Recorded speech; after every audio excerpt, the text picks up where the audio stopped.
এই ভিডিও শুরুতে আমরা দেখতে পাচ্ছি যে একটা ফ্রন্ট পেজ, যে পেজে আমরা আমাদের modern tech and computer training ইনস্টিটিউটের নাম দেখতে পাচ্ছি। এখানে লেখা আছে এবং তার নিচে অ্যাড্রেস লেখা আছে। ভিডিও মেইন টপিকে যাওয়ার আগে আমি বলবো, এই ভিডিওটি শুধুমাত্র যে আমার ইনস্টিটিউটে পড়ে সেই স্টুডেন্টদের জন্য তা নয়, এটা অনলাইনে যে দেখবে ইউটিউবে তারই জন্য। এই ভিডিও থেকে আমরা এমএস ওয়ার্ডের ইন্টারফেস সম্বন্ধে জানবো। যদি আমরা কোনো কিছু সফটওয়্যার শিখতে যাই, যদি ওর ইন্টারফেসটা না জানি, তাহলে ওটাকে কিভাবে ব্যবহার করব। ইউজার ইন্টারফেস জানাটা আমাদের জন্য খুবই দরকার আছে।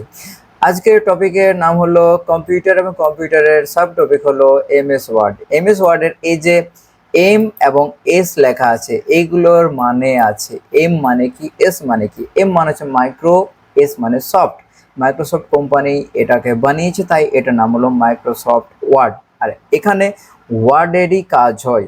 ওয়ার্ড শুধু কি ওয়ার্ডের কাজ না, ওয়ার্ডের সাথে যুক্ত আমরা যে কোনো কাজ করি, বাংলা, ইংলিশ, হিন্দি, তামিল, তেলেগু, যে কোনো ভাষাতে করি না কেন, এমএস ওয়ার্ডের বেসিক ডিজাইন আমরা এখান থেকেই করি।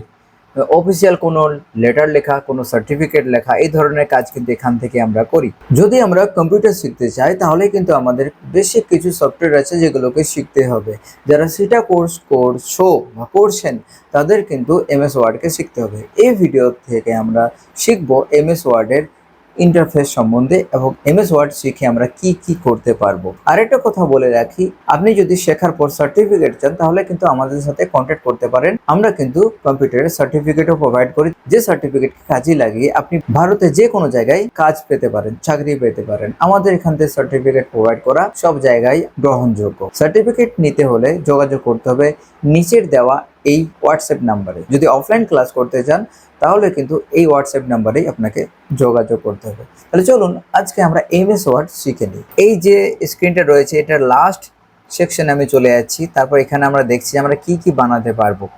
এই সব এমএস ওয়ার্ড যদি আমরা শিখে নিই, তাহলে কিন্তু আমরা যে কোনো স্টুডেন্ট যারা আমরা জানবো, আপনার যত বয়স হোক না কেন, যদি আপনি শিখছেন তার মানে আপনি স্টুডেন্ট। তাই আমি এখানে আপনি কখনো বলবো, কখনো তুমি বলবো, এটাকে একটু কম্প্রোমাইজ করে নেবেন। তাই স্কুলের নোটিশ তৈরি করা, সেটাও আমরা এখান থেকে শিখব। এইভাবে একটা নোটিশ বানানো, সেখানে লোগো কিভাবে দেব, কিভাবে এসব ফরম্যাটিং করব, এমএস ওয়ার্ডের কোন কোন টুল ইউজ করব, নকশা কিভাবে দেব, বর্ডার, ডিজাইন, মার্জিন, সব কিন্তু এখান থেকে শিখব। এরপর আমাদের রয়েছে যে কোনো একটা যদি সার্টিফিকেট বানাতে হয়, সেটা তো শিখলাম। ঠিক সেই রকম যদি মার্কশিট বানাতে হয়, সেটাও কিন্তু আমরা এই সফটওয়্যার থেকে শিখতে পারবো। এই যে টেবিল রয়েছে, এই টেবিলটা কিভাবে বানিয়েছি, আমরা এমএস ওয়ার্ড থেকেই বানিয়েছি। এবং এই টেবিলের মধ্যে টেক্সট ফরম্যাটিং কিভাবে করব, এর মধ্যে যে কালারটা রয়েছে, এই যে এই কালার কিভাবে দেব, অ্যারো কিভাবে ইউজ করব, বাংলা লিখবো কিভাবে, সব কিছু কিন্তু আমরা এই সফটওয়্যার থেকে শিখতে পারবো। আর কি করতে পারবো, একটা ছোট্ট উদাহরণ, যেমন সার্টিফিকেট। সার্টিফিকেট আমরা বানাতে পারবো, যেমন স্কুলে নোটিশ বানাতে পারবো, স্কুলের আমরা মার্কশিট বানাতে পারবো। ঠিক সেরকম আমরা এখান থেকে সার্টিফিকেটও বানাতে পারবো। এইভাবে ফরম্যাটিং হবে। এবং নামের জন্য ফন্ট কি দেব, সার্টিফিকেটের যে সার্টিফিকেট হোল্ডার আছে তার নামের ফন্ট কীভাবে দেব, এখানে প্রিন্সিপাল যে সিগনেচার করবে সেই জায়গাটা আমরা কিভাবে এখানে দেব, ক্লাস টিচার সেটা কিভাবে দেব, সেটা সব কিছু কিন্তু আমরা এমএস ওয়ার্ড থেকেই জানতে পারবো। এবং আমরা এখান থেকে জেনে আমরা এখানে কাজ করতে পারবো। আমি একদম ছোট ছোট স্টেপ নিয়ে সবাইকে শেখাবো। তাই এই ক্লাসটিকে কিন্তু যারা শুরু করেছেন, তারা কিন্তু কখনোই মিস করবেন না। যারা আমার স্কুলে পড়াশোনা করছে, আমাদের এই ইনস্টিটিউটে modern tech and computer training institute, তাদেরকেও বলবো যে আমি যেটা অফলাইনে ক্লাস করাচ্ছি, তার সাথে সাথে এই যে অনলাইনে যে জিনিসগুলো আমি শেখাচ্ছি, হয়তো কোনো কিছু কম বা বেশিও হতে পারে, সেগুলোও কিন্তু শিখে নেওয়ার চেষ্টা করবে। যদি খাতায় নোট ডাউন করে রাখো, তাহলে সেটাও কিন্তু তোমার জন্য সুবিধাজনক হবে। অবশ্যই আমাদেরকে ইন্টারফেসটা জানতে হবে, যে এমএস ওয়ার্ডের ইন্টারফেস কি আছে, এখান থেকে আমরা কিভাবে কাজ করব।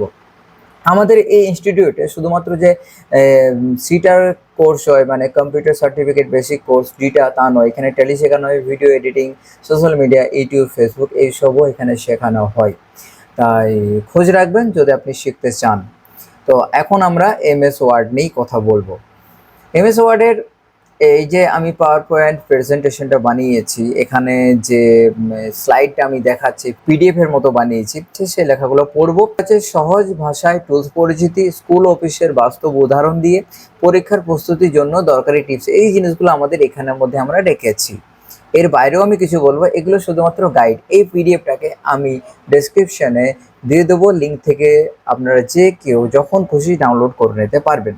এমএস ওয়ার্ডের এখানে যে স্লাইডটি রয়েছে, প্রথমে আমরা ইন্টারফেস নিয়ে আলোচনা করছি। বেসিক ইন্টারফেস কি আছে, এখানে এমএস ওয়ার্ডের পরিচিতি আমরা পাবো।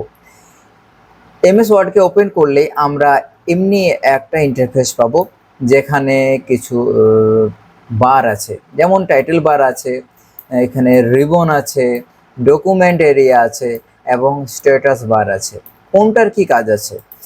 টাইটেল বার হলো যে ডকুমেন্ট যেটাকে আমরা ব্যবহার করছি, যেটাকে ইউজ করছি, সেটার নাম কি আছে সেটা টাইটেল বার থেকে জানতে পারবো, বা যে নামে সেভ করবো সেটা টাইটেল বারে শো করবে।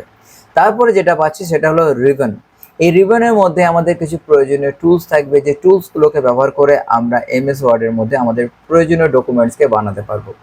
তারপরে আসছে ওয়ার্কেবল এরিয়া, ডকুমেন্ট এরিয়া, যেখানে আমরা কাজটিকে করব, যেটা আমাদের ফিল্ড এরিয়া হবে, ওয়ার্কিং এরিয়া। যেমন যেখানে আমরা ড্রয়িং করি সেটাকে বলা হয় ক্যানভাস, ঠিক সেরকম এটাকে ডকুমেন্ট এরিয়া বলা হচ্ছে, যেখানে আমরা লিখবো, নোট ডাউন করব, বা ডকুমেন্টটাকে আমরা বানাবো। সাদা অংশটাকে, পেজের যে কালার সাদা হবে তা নয়, এখানে আমরা পেজের কালার চেঞ্জও করতে পারি, কিন্তু বেসিক্যালি আমাদের পেজের কালার সাদা হয়, তাই হোয়াইট আমরা করে রাখবো, মানে সাদাই করে রাখবো।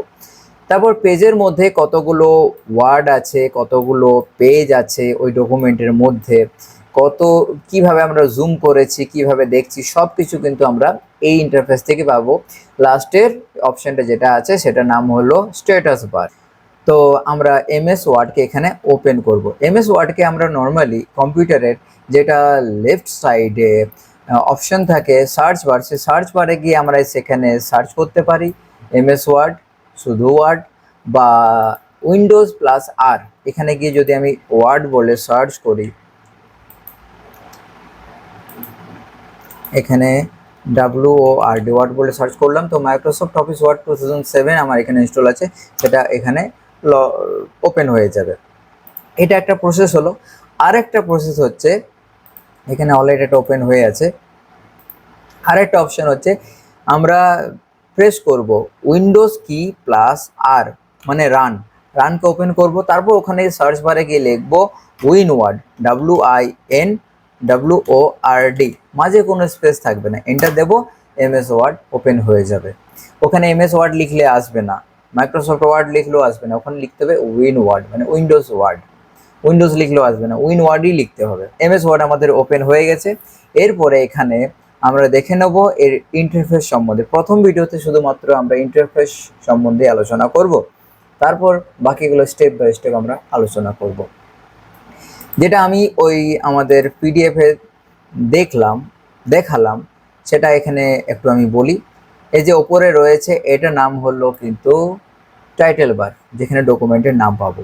তারপর এগুলো হচ্ছে রিবন, এবং এখানে যে যে অপশনগুলোকে দেওয়া হচ্ছে এগুলোকে এক একটা ট্যাব বলা হচ্ছে। Home tab, insert tab, page layout, references, mailing, review, view, developer অপশনটা সব জায়গায় নাও থাকতে পারে, এটাকে এনেবল করতে হয়, থাকে কিন্তু আমাদের বন্ধ করা থাকে। এটা হলো ওয়ার্কেবল এরিয়া, এই জায়গাটা হলো আমাদের ওয়ার্কেবল এরিয়া, ঠিক আছে, এখানে আমরা কাজ করব। এরপর নিচের দিকে যে অংশটি রয়েছে সেটা হচ্ছে স্ট্যাটাস বার। এখানে পেজ আমরা একটাই ওপেন করে রেখেছি, এখানে পাচ্ছি পেজ 1 of 1। যদি 2 নম্বর হতো তাহলে হতো 2 of 2 বা 1 of 2। দেখতেই পাবেন যখন আমি এক এক করে এগিয়ে যাব। ওয়ার্ড কতগুলো আছে? একটাও নেই, তাই 0। কোন ল্যাঙ্গুয়েজে আছে? ইংলিশে আছে, ঠিক আছে। আর প্রয়োজনীয় কি আছে এর মধ্যে? কিভাবে আমরা জুম করে রেখেছি, কত পার্সেন্টেজ, 120% জুম হয়ে আছে। জুম যদি আমরা বাড়াতে চাই তাহলে আমরা কিভাবে কাজ করতে পারবো? এখানে ক্লিক করব, তো জুম হতে থাকবে। বা আরেকটা অপশন আছে, কন্ট্রোল প্রেস করে যদি আমি স্ক্রল হুইলটাকে, যে চাকাটা আছে ওটাকে যদি সামনের দিকে ঠেলি তাহলে জুম হবে, যদি নিজের দিকে আমরা ঘোরাই তাহলে ছোট হবে। তাছাড়া এখান থেকেও আমরা প্লাস মাইনাস করতে পারি, কর্নার থেকেও, ঠিক আছে। এতে কি সুবিধা হবে? আমাদের কোনো ছোট লেখা দেখতে অসুবিধা হলে জুম করে নিয়ে আমরা দেখে নিতে পারবো। বোঝা গেছে? তো এটা হলো আমাদের ওয়ার্কেবল এরিয়া, এবং এখানে আরও কিছু অংশ রয়েছে। বাঁ দিকে যেটা রয়েছে সেটা হচ্ছে একটা স্কেল, উপরে দিকে আছে স্কেল। স্কেলকে কিভাবে অন করব, অফ করব, সব কিছুই কিন্তু আমরা এখান থেকে জানতে পারবো। এর মধ্যে অনেক অনেক মজার মজার ফেসিলিটিস আছে। এখানে আমরা কম্পিউটার শিখতে গিয়ে আমরা জানবো যে কিভাবে কোনো টেক্সটকে মুছে ফেলবো, ছবি কিভাবে এখানে ঢুকিয়ে কাজ করব, প্রয়োজনীয় ফটো এডিটিং কিভাবে করব, পাসপোর্ট ফটো কিভাবে বানাবো, সব কিছু কিন্তু আমরা এখান থেকে শিখতে পারবো। তাই আমাদের এইসব শেখাটা জরুরি। এমএস ওয়ার্ড যদি আমরা শিখে নিতে পারি, তাহলে অন্যান্য যে সফটওয়্যারগুলো আছে ফটো এডিটিংয়ের জন্য বা ডকুমেন্ট তৈরির জন্য, সেগুলোতে কিন্তু আমাদের অসুবিধা হবে না। তাই উইন্ডোজের কম্পিউটার যদি আপনি চালাচ্ছেন, তাহলে কিন্তু MS Word, MS Excel, MS PowerPoint, MS Paint এগুলো কিন্তু জানা দরকার আছে। এগুলো হচ্ছে বেসিক কম্পিউটারের ফাউন্ডেশন। এগুলো জেনে নিলে আমরা পরবর্তী ক্ষেত্রে অন্যান্য কাজগুলোকে আরও সহজভাবে করতে পারবো। এটা করতে গিয়ে আমরা কিছু শর্টকাট কি শিখব, কিছু ফাংশন শিখব। এই ফাংশনগুলো আমরা অন্যান্য সফটওয়্যারে কাজে লাগাতে পারবো। এটা শিখে আপনার কি লাভ হবে? এটা শিখলে আপনি যে কোনো অফিসের লেটারকে ফরম্যাটিং করে এখানে সাজিয়ে প্রিন্ট আউট করে যে কোনো অফিসে জমা করতে পারবেন। আপনার বাড়ির বাচ্চার ডকুমেন্ট তৈরি করতে পারবেন। কোনো প্রজেক্ট ওয়ার্ক যদি করার আছে, সে প্রজেক্ট ওয়ার্ক বানাতে পারবেন। ফটো প্রিন্টিং করতে পারবেন। এখান থেকে আপনার যে কোনো ডকুমেন্ট রিলেটেড কাজ এখানে করতে পারবেন। এখানে হিসাব নিকাশের কাজও করতে পারবেন, কিন্তু বেস্ট হবে এমএস এক্সেলে, সেটাকেও শেখাবো। তাই ডকুমেন্ট রিলেটেড কোনো কাজ, ওয়ার্ড ফরম্যাটিং দিয়ে যদি কোনো কাজ করতে চান, তাহলে এমএস ওয়ার্ডে কাজ করুন। এমএস ওয়ার্ডে কাজ করতে হলে এমএস ওয়ার্ড শিখতে হবে। ভিডিওটি ভালো লাগলে অবশ্যই ভিডিওটিকে লাইক করবেন। কোনো কিছু অসুবিধা থাকলে, জানার থাকলে নিচে কমেন্ট করবেন। আমি সেখানে উত্তর দেওয়ার চেষ্টা করব, বা নেক্সট ভিডিওতে সেটাকে সলভ করার চেষ্টা করব। ভালো থাকবেন, দেখা হচ্ছে পরবর্তী ভিডিওতে।